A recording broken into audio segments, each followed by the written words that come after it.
Hello fellow guitar geeks! In this box is a Harley Benton single cut deluxe GOTOH in Pelham Blue. Let's have a look what's inside. Already I can see the blue poking through. That is a gorgeous looking guitar. And I can tell that without even taking the bag off. That blue is mwah. Any other case goodies? We've got some yummy silica gel to keep it dry. We've got a sticker. And we've got an inspected by number 224. They also did that other Harley Benton. Hi 224. There's also an Allen key there. That's for adjusting the truss rod, which I hope we don't have to do, thanks to 224. Now, let's get rid of this box for a second. Here's the guitar, and let's see if I can get this bag off without tearing it. A skill that I've been working on. Headstock reveal. Darn, that colour is absolutely stunning. Oh, it's a glitter finish. My goodness. Ta-da! There it is. Okay, bag away. Let's have a quick first inspection, and let's take off these plastic covers on the pickups. By the way, if you want more information on the guitar from 𝗏𝗏 or you want to buy it from 𝗏𝗏, there are links in the video description just down there. Now, gold hardware, something that I do not normally gravitate towards, but it looks absolutely stunning on this apparently Pelham Blue finish. But that's a glitter finish, which I wasn't expecting. Okay, on the back, so we've got a cutaway sort of heel joint there. We've got a little volute to increase the strength of that quite thin neck. That is a slim D, I believe. So we're looking at a fairly lightweight, a little bit headstock heavy, modern Les Paul style guitar with a Nyato body, a rosewood fingerboard. Yes, it is. I remember from the specs, but that does not look like rosewood. That looks like a kind of lacquered or dyed rosewood. It looks more like ebony. It's a nice little grain on there. The neck profile is actually a C, but it feels kind of Epiphone modern slim taper D. What else have we got? We've got Tesla pickups, which is, in fact, I've done another review of a Harley Benton, the DC GOTOH, which is the more SG Viper looking version of this. And I will say that straight off, I prefer this guitar just from looking at it. Bit of glue on there that wipes off easily. We've got a cutaway for our little bellies, or our big bellies. It's a slimmer body than a regular Les Paul. That's not quite as thick as a regular Les Paul, I don't think, so it's a bit more wieldy. We've got 22 stainless steel medium jumbo frets with absolutely no fret sprout at all. I am digging this guitar so hard from the looks. The gold and the blue look absolutely stunning. And the black, that is a good colour scheme. What else have we got? We've got a slippery guitar. We've got a Graphtec nut. We've got apparently a 10-inch radius, but I'm not sure I believe that. That should be 12, surely. I'm going to get my radius gauge and check that before we go any further. Right, there's a 9.5. There's a 12. Okay, I think that's right. It is somewhere in between 9.5 and 12, which would make it 10. Not in tune. I'll tune it up and we can plug it in. The tuning experience was easy. It's got GOTOH tuners. It's got the Graphtec nut. It's got a truss rod cover that is not quite where it should be. It's a bit on the wonk, but I think that might have just come loose during the shipping. That's not great. Oh, no, hang on. There. Well, that's an issue with it only having one screw on it, is that it's poking up slightly just there, because you've only got one screw to hold it down. Not going to get in the way of any playing, of course, but a bit of a shame that that it does poke up a bit. You'd have to take that off and flatten it out a little bit, and then maybe with a yeah, I could probably flatten that out a little bit, but that's a shame. Anyway, we've got trapezoidal inlays. All the way down, they look good. The fretboard is pretty good. We've got the GOTOH bridge, and then we've got a stop tail, which could be GOTOH. I'm not sure. D'Addario strings, 10 to 46. A switch, which is very switchy. That's a nice feeling switch, and the attention to detail on this gold is actually pretty good. Strap buttons are nice and big, so they're not going to pop off your strap, and I will open that up in a little bit so we can have a look inside. But first, I guess we should hear it.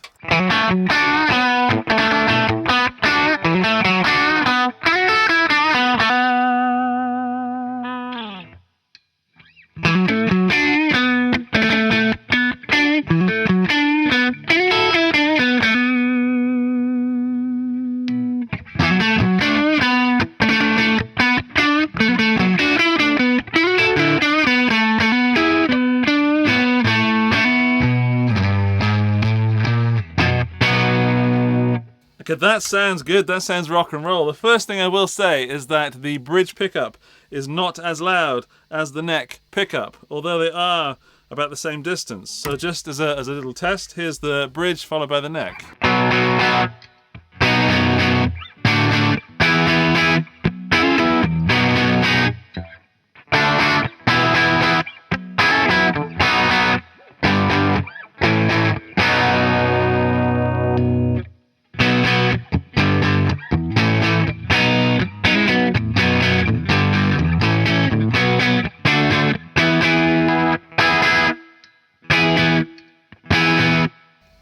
That neck pickup is full. That bridge pickup is raunchy and bitey. This is a good guitar. This is an excellent guitar. You should buy this guitar now. Links in the video description. I'll go through more stuff to see if there's any disappointing things. But right now, if you don't want to watch any more of the video, go get it. That's an amazing instrument. Feel-wise, it feels very much... Hang on. Let's just turn that down. So feel-wise, it feels very Les Paul Epiphone-y, but it feels a little shorter, like the neck is not so far down, or maybe that's where I've been playing SGs a lot recently. It just feels very compact, so it's also slipping off my knee there, my thigh. Let's see what else it can do. Let's do some cleans.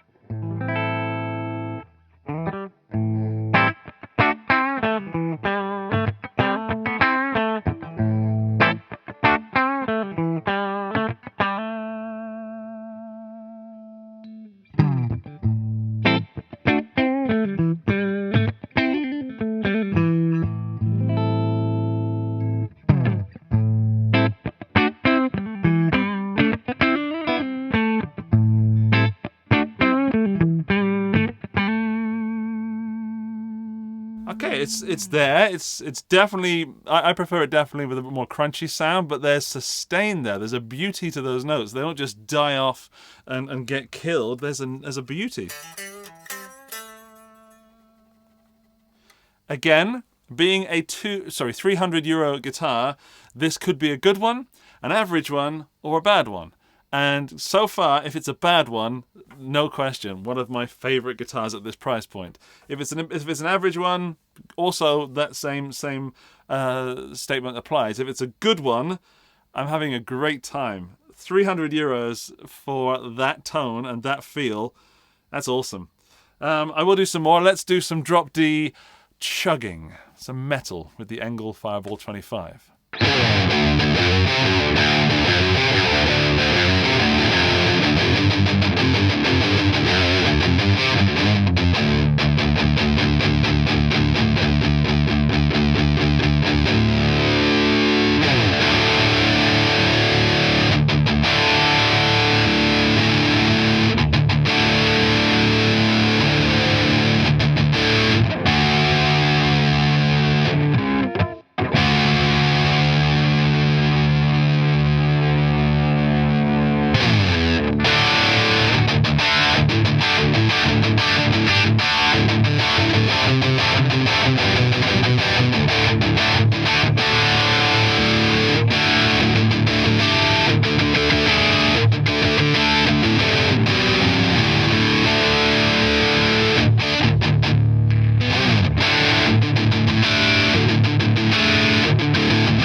It's alive, it's full, it's nice and clear on that bridge.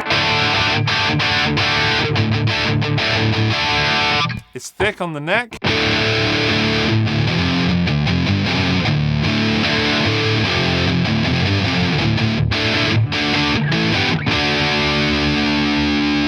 On the middle, it's kind of in between those two sounds.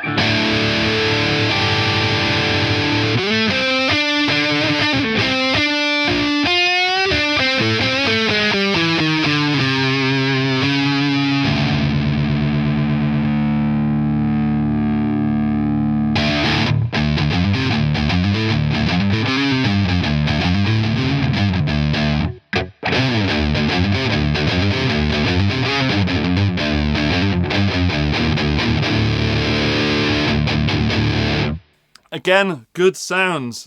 I'm having a lot of fun playing this one. Let's try it the same, but with single coils.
Seems to be dropping out of tune a little bit. I think the strings need a bit more yanking. Yeah, there's a little click just there. They are clicking, so I don't think the strings have been messed around with. That's good. And if you are new to guitar and thinking about buying something like this, always, always, always stretch out your strings. Tune them, then stretch them again and tune them until that guitar stays fairly stable. If you're expecting it to come out the box and stay stable, most guitars won't. Not even, not even the more expensive ones. They should be a little bit room for stretching with new strings. Let's tune it. In fact, I'll try it with a little less gain because I feel that there's not enough definition from the pickups on that.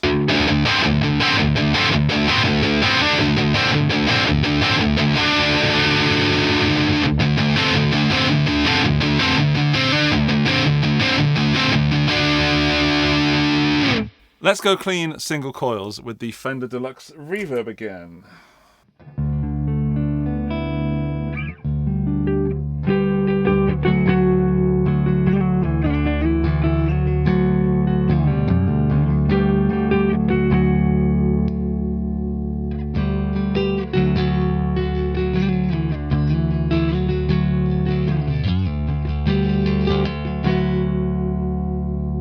That's the neck. Let's try the bridge. The humbucker first.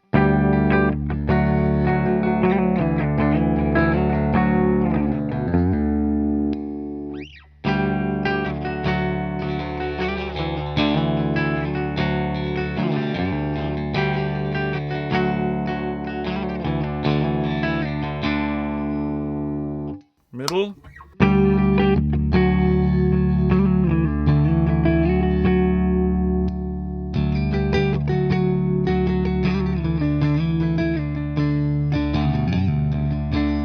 There's a huge difference in the sounds between the humbucker and the split coil of the humbucker. It's a difference that is enough to make a difference in volume if you're playing clean, so you need to back off a little bit if you're playing full on with humbuckers to match that volume. It's gorgeous. It's a very playable guitar. The playability is very, very high. Sort of marks out of 10 would be around 8 or 9 if I did that kind of thing. It's really easy to be enamored with this guitar because of the looks. I just keep looking at it. And if I was on stage with this, I would be extremely happy. And people would be saying, what is that guitar you're playing? Oh, wow, it's a Harley. Is that a Harley Benton? That's a Harley Benton. Look at the color. Look at this color scheme. I didn't like gold. Now I like gold. That's what the sort of things people would be saying. If you want to play a little heavier, I went off on one then, sorry. If you want to play a little heavier with down tuning, you're definitely going to need thicker strings. I'm feeling that 10 to 46 sort of slap around a little bit when I'm down tuned to drop D. But I reckon this, with 10 to 52s, would absolutely slap. I feel I need to test the crunch a little more because I think there's a little bit of clarity lacking in the pickups, and I'm going to try and fix that a little bit.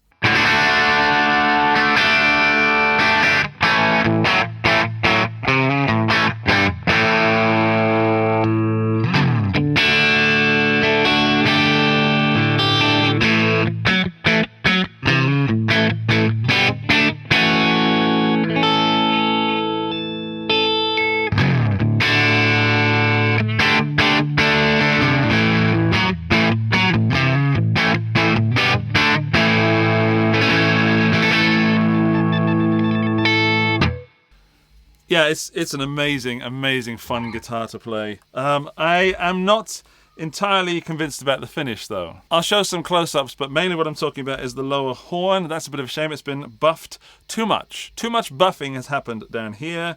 The fretboard is extremely clean, but there's a little bit of a dent going on around the 19th fret. And then what else have we got? A few inconsistencies in the top spray with a glitter, but nothing to complain about at 300 euros. On the back, the same story. There's a few things that could have been cleaner, but nothing to complain about. In fact, that's just buffed out, so ignore what I just said about the back. On the neck and the headstock, spotless, absolutely spotless. Beautiful, beautiful work. Until you get to the binding, which hasn't been handled that well. It's a little bit dirty, and there's lacquer on it, and it's been buffed off, of course, for the fretwork, which is great. Super shiny fretwork, good frets. No, great frets. Stainless steel. For this price, it is an absolute no-brainer. Again, Harley Benton have nailed it. The double cut that I did recently, this is better. I would take this one over that double cut. I'm glad I did not buy that double cut, because I would be thinking about this one. Beautiful. Let's have a look inside it. I'm going to open up the cavities and check what's going on inside this guitar. Firstly, there is a plastic protective covering on this black plastic, so don't think that's the quality of the plastic. It isn't. Gold screws. Nice little attention to detail. That screw's just kind of spinning in there. That's a bit of an issue, so I'll have to persuade it out. There we go. No, almost. Right, so, firstly, if that's conductive paint, it's not a very good job. So that's a bit of a shame. So I can absolutely tell you that that is not shielded inside there, even though the back of that is tin foiled, should we say, foiled. In order for this to be shielded and stop unwanted noise such as 60 cycle hum, this has to be completely conductive all the way around, creating a Faraday cage. And even though that paint probably is connecting to this, that's a shoddy paint job in there, which looks like, I don't know, they've been getting loads and loads of tools in there after they've painted it. So that's a shame. But that can be fixed rather quickly and rather cheaply. So that's a small negative point. And I wasn't experiencing any noise issues at the volumes I was playing. Anyway, we've got some alpha pots, large alpha pots, and the alpha pull-push switch for the coil split. Another small point is that we've got really long cables in here that have been tidied up by cable tying them together. But having such long cables will reduce the highs on one's tone. Don't know by how much, but it will affect the tone. Let's have a look in the switch compartment. There we go. Right. Shielded. A little better job of some paint, some black paint. Some black paint that comes off on my finger. Soldering job is good. Switch is one of those closed ones. So it's a very budget switch. It does the job, but yeah, that might be something you want to change out at some point to something that you can actually rely upon. I'm not saying that's going to be unreliable, but it's not the most reliable switch in the world. This is a €300 guitar, and you're getting so much for your money. Ultimately, the things that I've just complained about, the paint or the lack of paint and the cables being too long, is something that anyone with a little bit of experience can fix, or you can get fixed cheaply. It doesn't mean the guitar doesn't work, it just means the guitar's not at its optimum level of performance. The Roundup. This is an excellent guitar for €300. A few points make it not perfect, but what you're getting guitar-wise and hardware-wise is absolutely outstanding, and Harley Benton have outdone themselves once again. I don't think there's much on the market that will compete with something of this quality. It's phenomenal. The things that let it down are the internal paint job, which is not very hot, and the cables are far too long inside. Nothing that can't be fixed by a slightly experienced guitar tech or amateur guitar tech. The finish on that lower horn has been buffed too much. It's a real shame, but nothing that would make this an unplayable instrument, of course. It should probably be B stock, I would say, with that. That's definitely... It's borderline B stock, so if I was buying this, I'd want some money knocked off. Everything else to do with the finish can be forgiven at its price point. It is absolutely unbelievable you can get this for €300. I guess if you're a Les Paul purist, then the fact that it only has 3 knobs, volume, tone with a coil split, might put you off, and also the high-performance Gibson style heel cutaway, that might put you off if you're a purist. But if you are a purist, you're probably looking at something with a burst rather than a glitter pelham finish. Feel-wise, it's somewhere between a slim D and a big fat C. So it's not exactly thin, it's not exactly fat. It is universal. So it doesn't appeal to me as much as it would if it were thicker, like a 58, but it is, universal. It's going to appeal to a lot of people. And if you're worrying about the neck at €300, you don't really get the choice. Volute has one, stock, fantastic. Shame about the truss rod cover being bent up. GOTOH hardware all around is just the icing on an already very tasty cake. This already has the mods that I would do on a standard Harley Benton, and it's $300. The only thing that people might want to change is the pickups through matter of taste. They sound great through the 𝗬𝗏𝗔𝗕𝗥𝗧𝗏. They sound great through the Fender Deluxe Reverb.